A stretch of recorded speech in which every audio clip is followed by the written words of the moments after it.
Hi, I'm Paul Roberts, and this is Conscious Counseling 101. And believe it or not,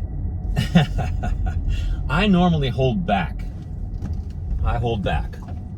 You probably think some of the crazy topics I talk about just so far out there, you can't even hope to be really understanding what I'm trying to say. Maybe. I'm thinking how you might be thinking, I don't know. But really, I hold back. So I'm going to try not to hold back so much. But I'm mostly just talking to my parents and friends and family. Just a few people that might stumble upon these videos, because I'm not doing anything to actively market what I do, and I offer my services for free anyway whenever it has to do with actual counseling that's requested. And so today I want to talk about torture and punishment, hell on earth, and God-ordained authority and the atrocities that they've brought to mankind. Because you've heard me talk quite a number of times about Paul, about Jesus, about the chosen people. You've heard me talk quite a number of times about Paul's writings, especially to the Romans, in Romans chapter 13, and the God-ordained authority. And I want to take it even further today. And I want to talk about, if some people use this to say that we need to listen to what our leaders say. And they especially say it whenever it's somebody they want to be the leader. Like Trump, for instance. You know, they want to say, well, if you're a transsexual, or you're homosexual, or you're some other kind of, deviation of something or other that they used to call sexual immorality in the Jesus Day time, then you're on the left, and the people that allow you to be that way and sanction gay marriage and every other type of thing. Yeah, talking like DeSantis would do. Or, a lot of those people would, including Trump probably, if it suited his fancy. They make it sound as though when they're in charge, and John MacArthur, I always tell my dad about this, and some of the people that he follows along with, when they're in charge, it's somehow thought that they have a better chance to legislate morality and to force people through laws and taking away of rights and anything they deem might work is going to be a way that they can make people be shaped by humans, by the law, by the governing authorities, in the way that God would want. And this justifies why Romans 13 says that all authority is God ordained and everyone else should be damned. When you hear people that are more left-leaning, they don't talk like that. And I've said this before so many different ways, but when we had a dinner guest last week, I was saying, as we were finishing up our politics talk and he was on his way out for the night, I said, you know what I think? I think the difference between left-leaning political persuasions and right-leaning political persuasions is this simplistic. Right-leaning political persuasions believe that authority is and should be God-ordained, and mankind has to help do God's will in the legislation of his political aspirations and authoritarian government ambitions. And as long as he's doing that, then that pretty much says that God's in charge and what they're doing is right. And left-leaning people, they allow for more rights and freedoms, maybe almost to the extreme opposite, and they let God, supposedly, be the judge. And they don't do humanistic ways of thinking and being, because they believe that God's in power and in charge, and anybody that does wrong, even if they're free to do it, A, will be judged by God, not by man, and B, we're not really sure what wrong and right even is, because nothing can be made to be certain by mankind. These ideas we have with all the different religions we have, and even the different ways of looking even at the Christian religion, are so diverse that I can really look at it and I can really show you that part of the polarization that make up our, at least in the United States, way of looking at things, I could probably lock that down to religious differences, even if you've heard some of my other videos, between the way that Jesus, the cornerstone, portrays the nature of mankind and what we're to be, and what Paul, who came out along later on, portrays that we're able to be and should be. And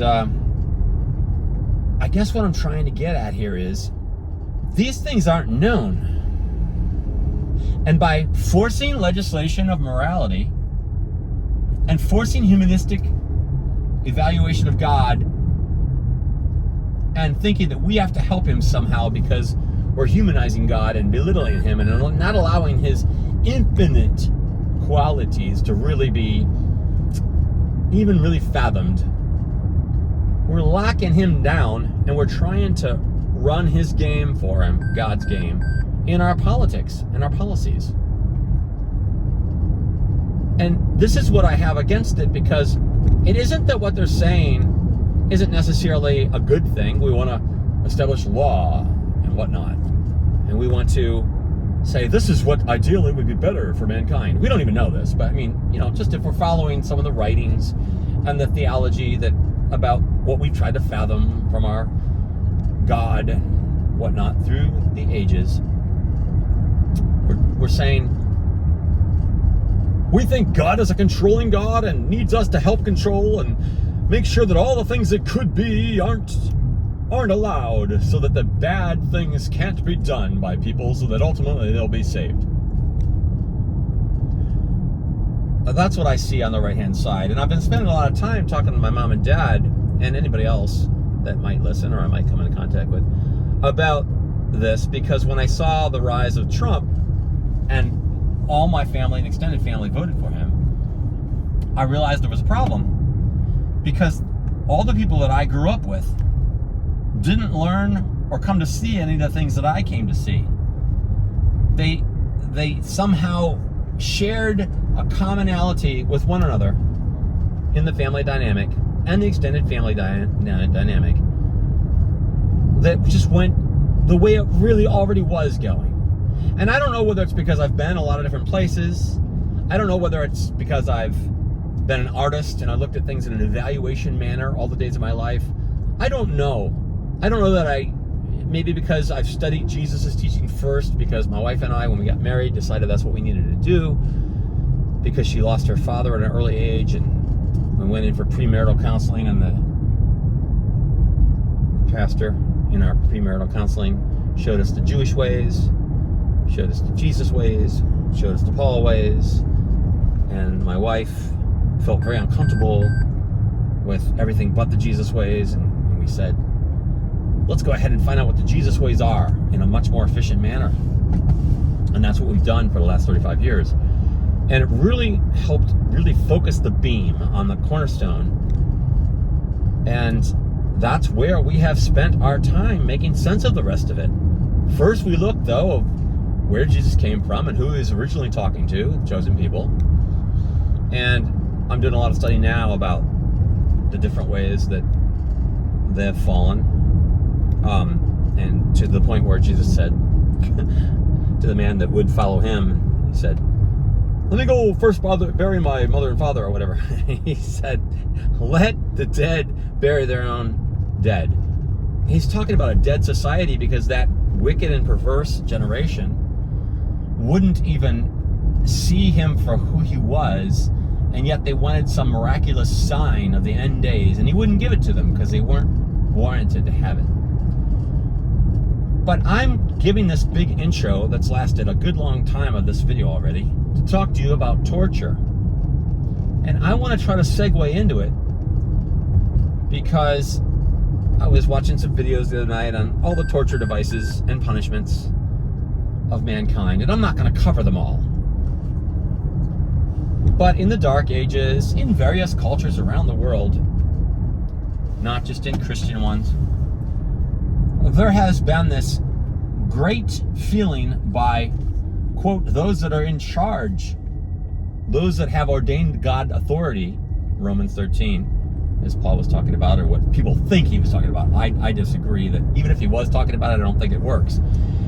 These authoritarian people, ultimately, when they have supreme power, do outrageously ungodly things to any soul or person that they deem have not been warranted to be holy or righteous in the eyes of God, and they make those judgments, and they perpetrate outlandish penalties and torture on them for various crimes or whatever they deem fitting to serve as examples to others, to deter them from committing those crimes as well, and hopefully having society be much more manageable and livable. And the torturous devices would be because the people that are dealing them out are in charge, all the way from the torture devices of the medieval days to the hanging, and even now to the execution, the lethal injection, and the gas chambers and electrocution and all these things. When Jesus stood there with the woman accused of adultery, their thing that was commanded by the law was going to be stoned. And when he said, let he who is without sin cast the first stone, and eventually the accusers left, and he stood back up after a while had gone by and said, woman, where are your accusers? Have they all left? And she says, they've all left. And Jesus says, well then, I will not condemn you either. Now go and leave your life of sin. Go sin no more. This is the way that I understand that Jesus tells us we're to be. But when you have Paul saying that God ordained authority, when he's talking to the Romans, is the way that is accepted, that is the way. There is no authority other than God ordained authority, God allowed authority, and everybody else that doesn't submit should be damned. All the most outrageous cultures, not even the Christian ones, not even the Romans, but all the outrageous cultures and punishments and tortures throughout the years were mostly given out by authority, the governing officials. That's how corrupt the governing authorities have been in the history of the world, to our knowledge. And so I knew when I was going to start this video, I was going to go a little bit over the top. But really, think about it now, what I'm saying here. This isn't over the top.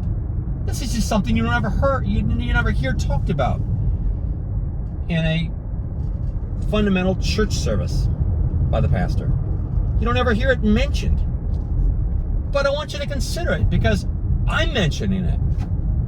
For all the contextual reasons of what I've mentioned here and any other videos that I've done that you might come across, both now and forevermore, as a diary and just a way for me as Paul Roberts can take the time as a simple, humble servant of the intellectual light that Jesus allows for every one of us that would knock on the door and have that door opened. If we don't allow man and his ways to have our faith put in it, but follow Jesus as the cornerstone, love him and keep his commandments, we'll come to know him. And by knowing him, we'll understand what he was trying to show us and tell us, and we won't succumb to the fall of the evils of mankind that otherwise didn't keep the commandments and come to know him and understand him. And that is why I'm saying that where we have gone, using torture as just one device to illustrate it, is something that should be considered. And I don't think it is enough, and so I've done it today. That's my video for now. I'm Paul Roberts, and this is Conscious Counseling 101.